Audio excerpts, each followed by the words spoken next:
नमस्कार दोस्तों, मैं गोविंद कुमार अपने चैनल जीडीए एजुकेशन पर आपका हार्दिक स्वागत और अभिनंदन करता हूं।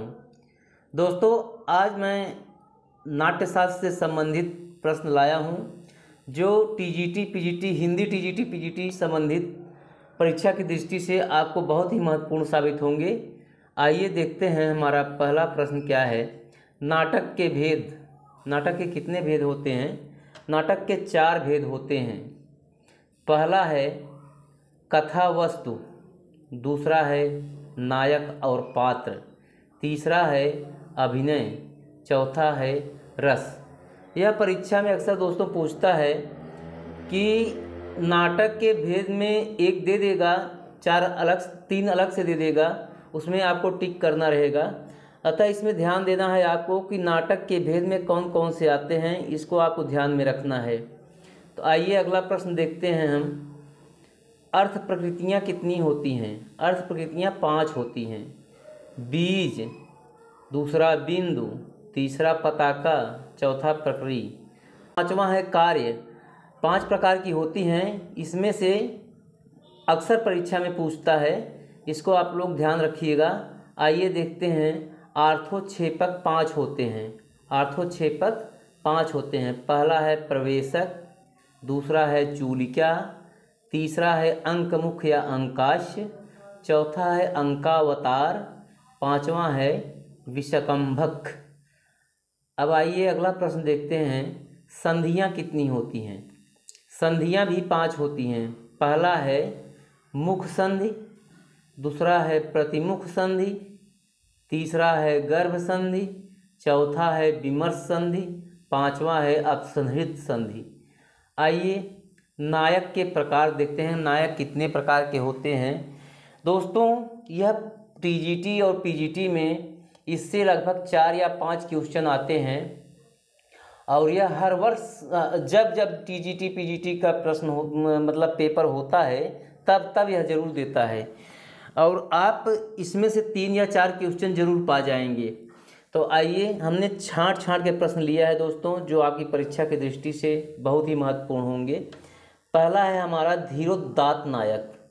धीरोदात्त नायक इस प्रकार का नायक जो सर्वश्रेष्ठ तथा उदार चरित्र वाला होता है, जैसे राम और युधिष्ठिर, ये धीरोदात्त नायक के अंतर्गत आते हैं।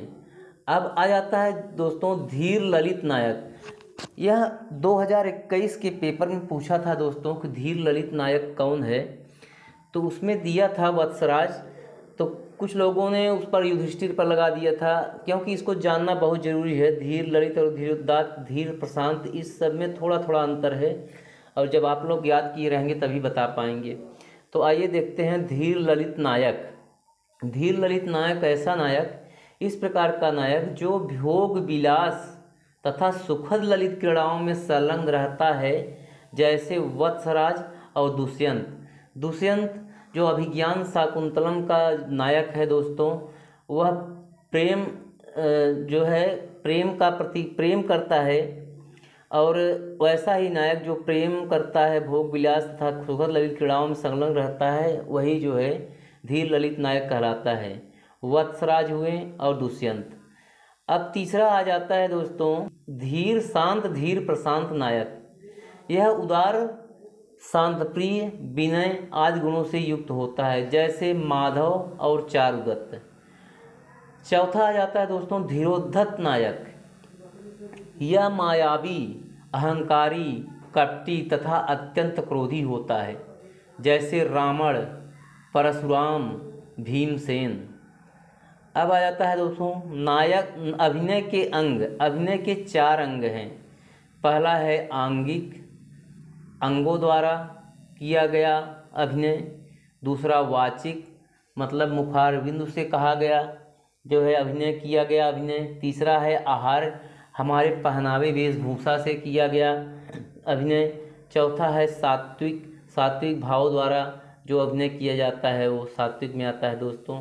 अब आ जाता है नाट्य शैलियों के प्रकार। यह 4 प्रकार की होती हैं। कैसिकी, आरभटी, सात्वती और भारती। यह दोस्तों परीक्षा में बहुत ही महत्वपूर्ण रूप से पूछा जाता है। इसको आप ध्यान रखिएगा। आइए अगला देखते हैं, संकलन त्रय में क्या आते हैं। संकलन त्रय में दोस्तों पहला आ जाता है स्थान, दूसरा आ जाता है काल, तीसरा आ जाता है कार्य। संकलन त्रय अक्सर परीक्षा में पूछता है दोस्तों, इसको आप ध्यान रखिएगा। अब आ जाता है नाटक का उद्देश्य। नाटक का उद्देश्य क्या है, जब हम नाटक देखते हैं उससे क्या उद्देश्य हमारा है कि जो हम नाटक देखते हैं। नाटक देखने के बाद एक मनोरंजन की प्राप्ति होती है दोस्तों, लेकिन उससे अधिक उसमें क्या जो है कि ज्ञान कौन सा प्राप्त होता है।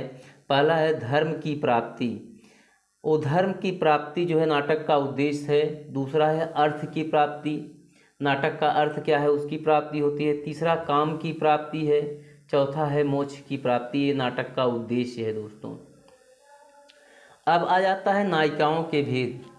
दोस्तों हमारे चैनल जीडी एजुकेशन को आप सब्सक्राइब करें और बेल आइकन को दबाएं, जिससे अन्य वीडियो की नोटिफिकेशन आप तक पहुंचती रहे।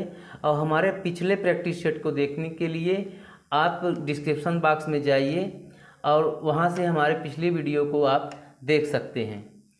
तो आइए दोस्तों हम शुरू करते हैं नायिकाओं के भेद। नायिकाएं कितनी होती हैं दोस्तों और उनके क्या क्या भेद होते हैं, इसके बारे में हम आपको बताएंगे।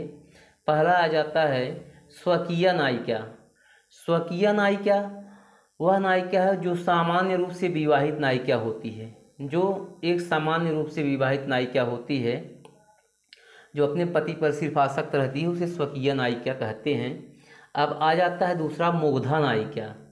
मुग्धा नायिका वह नायिका है जिसने अभी अभी बाल्यावस्था को पूर्ण कर किशोरावस्था में प्रवेश करती है। जो बाल्यावस्था को पूर्ण कर लेती है और किशोरावस्था में प्रवेश करती है, ऐसी नायिकाओं को मुग्धा नायिका कहते हैं। अब आ जाता है तीसरा नौढ़ा नायिका। नौढ़ा नायिका वह नायिका है जो लज्जा और डर के कारण रत की चाह नहीं रखती। ये नौढ़ा नायिका में आता है दोस्तों। अब चौथा आ जाता है, चौथा विश्रब्ध नौढ़ा। वह नायिका जो पति पर विश्वास कर रति क्रीड़ा करती है, उसे विश्रब्ध नौढ़ा कहते हैं। पांचवा आ जाता है दोस्तों मध्या नायिका।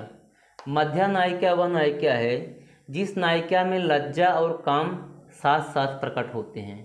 ऐसी नायिका में लज्जा और काम जो है साथ साथ प्रकट होते हैं। अब छठा आ जाता है प्रौढ़ा नायिका।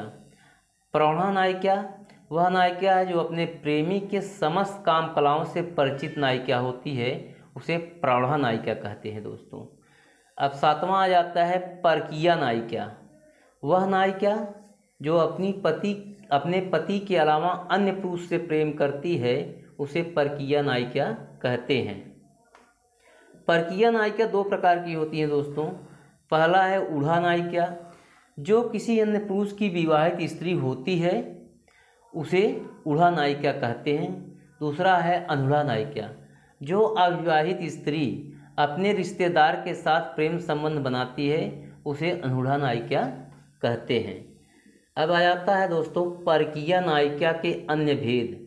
परकीय नायिका अन्य प्रकार की भी होती हैं दोस्तों, जैसे लक्षिता नायिका परकीय की अंतर्गत आएंगी। इसमें लक्षिता नायिका है जो पर पुरुष से प्रेम कर अपने प्रेमी के मना करने पर अपने सखी से बता देती है, उसे लक्षिता नायिका कहते हैं। ऐसी नायिका जो पर पुरुष से प्रेम करती हैं और अपने प्रेमी के मना करने के बावजूद भी अपने सहेली को बता देती है, ऐसी नायिका को लक्षिता नायिका कहते हैं। अब आ जाता है कुलटा नायिका दोस्तों। जिसे रत क्रीड़ा में संतुष्टि नहीं मिलती, वह अनेक पुरुषों से रत क्रिया करती है, फिर भी संतुष्ट नहीं होती, ऐसी नायिका को कुलटा नायिका कहते हैं। आ जाता है दोस्तों सामान्य नायिका। सामान्य नायिका वह नायिका है जो धन की लालसा में पर पुरुष से प्रेम करती है, उसे सामान्य नायिका कहते हैं। अब नायिका में दोस्तों कुछ ऐसी नायिकाएं होती हैं जो प्रमुख रूप से प्रमुख बिंदु के अंतर्गत आती हैं। ये अक्सर परीक्षा में पूछा जाता है, एक दो क्वेश्चन यहाँ से जरूर पूछ लेता है दोस्तों, तो इसको ध्यान रखिएगा। तो आइए पहला है गोद में सोने वाली स्त्री। गोद में सोने वाली स्त्री अंक साइनी कहलाती है। दूसरा है जो स्त्री सूर्य भी नहीं देख पाती, उसे असूर्य पश्या कहते हैं। तीसरा आ जाता है वह स्त्री जो रात में छुपकर अपने प्रेमी से मिलती है उसे किसड़ाभिसारिका कहते हैं। चौथा आ जाता है पर पुरुष से प्रेम करने वाली स्त्री परकीय नायिका कहलाती है दोस्तों। पांचवा है वह स्त्री जिसका पति छोड़ दिया हो उसे परित्यक्ता कहते हैं। छठा आ जाता है वह स्त्री जो दुराचारी हो उसे स्वैरिणी कहते हैं। सातवां आ जाता है वह कन्या जिसके साथ विवाह का वचन दिया गया हो उसे वाग्दत्ता कहते हैं। आठवां आ जाता है जिस स्त्री का पति जीवित हो उसे सधवा कहते हैं। नौवां आ जाता है जिसका जन्म कन्या के गर्भ से हुआ हो उसे कानिन कहते हैं। तो दोस्तों ये हुआ हमारा प्रश्न। तो दोस्तों में शेयर करें, जहाँ तक हो सके वहाँ तक शेयर करें और हमारे चैनल को सब्सक्राइब करें, बेल आइकन को दबाएं जिससे अन्य वीडियो की नोटिफिकेशन आप तक मिलती रहे। और इस तरह से हम प्रैक्टिस सेट आपके लिए लाते रहेंगे जो टीजीटी पीजीटी से संबंधित, हिंदी टीजीटी पीजीटी संबंधित आपके लिए बहुत ही महत्वपूर्ण साबित होंगे। धन्यवाद।